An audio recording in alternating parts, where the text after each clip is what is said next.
నమస్తే, welcome to VBG news. ఈ రోజు ఫిల్మీ అప్డేట్స్ ఏంటో ఇప్పుడు చూద్దాం.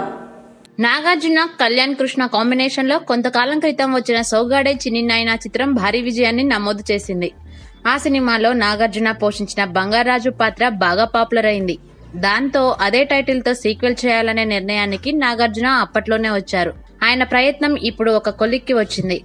ఎన్నికలు పూర్తి కాగానే నాగార్జున తన సొంత బ్యానర్ లో ఈ సినిమాను లాంచ్ చేసే ఆలోచనలో ఉన్నారు. ఆగస్టు నుంచి రెగ్యులర్ షూటింగ్ ను మొదలు పెట్టనున్నారనే టాక్ వినిపిస్తోంది. ఈ సినిమాలో నాగార్జున సరసన కథానాయికగా నయనతార అయితే బాగుంటుందని భావించిన కళ్యాణ్ కృష్ణ తాజాగా ఆమెతో సంప్రదింపులు జరిపినట్టుగా సమాచారం. ఆమె గ్రీన్ సిగ్నల్ ఇచ్చిందని ఫిల్మ్ నగర్ లో చెప్పుకుంటున్నారు. గతంలో నాగ్ నయనతార కాంబినేషన్ లో బాస్, గ్రీక్ వీరుడు వచ్చిన సంగతి తెలిసిందే.